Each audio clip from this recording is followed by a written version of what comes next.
पूरे साल में या सदी में एक बार एक ऐसी फिल्म जरूर आती है जिसे हम बार बार देखना पसंद करते हैं। इससे हमें ना केवल उसके एक एक डायलॉग याद हो जाते हैं, बल्कि हम भी उस हीरो की तरह बनना चाहते हैं।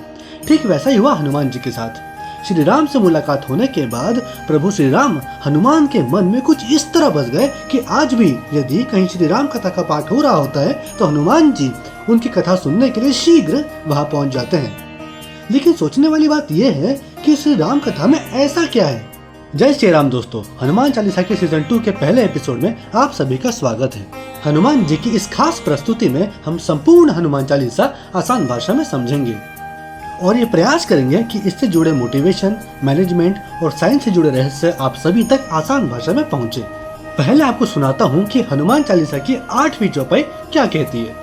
प्रभु चरित्र सुनिबे को रसिया, राम लखन सीता मन बसिया।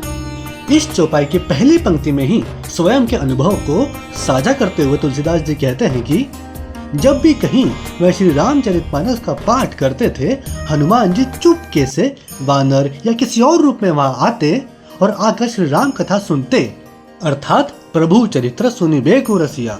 क्योंकि हनुमान जी को श्री राम का सुंदर चरित्र सुनने में बड़ा आनंद आता है। तो पहली खास बात है सिमिलैरिटी, अर्थात समानता। हनुमान जी को पहले तो ये देख बड़ी खुशी हुई कि श्री राम तो मेरे जैसे ही हैं, राजा के पुत्र।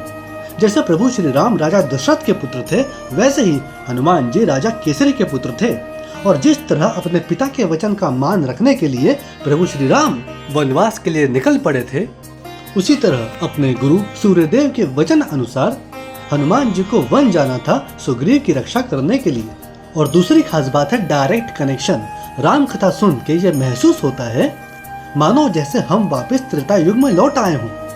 हनुमान जी जो स्वयं संपूर्ण रामायण के साक्षी हैं, रामचरितमानस की ये बात हनुमान जी के मन को भा गई और इससे प्रभावित होकर वो आज कलयुग में भी इसे सुनने से खुद को रोक नहीं पाते और जहाँ कहीं भी राम कथा का पाठ हो रहा होता है वो चुपके से वानर का रूप लेकर वहां चले जाते हैं।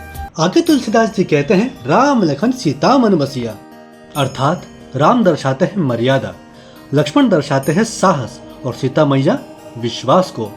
अर्थात मनुष्य को अपना कर्म मर्यादा में रहकर साहस और पूरे विश्वास के साथ करना चाहिए। और इस प्रकार आज हमने 8वीं चौपाई का अर्थ जाना।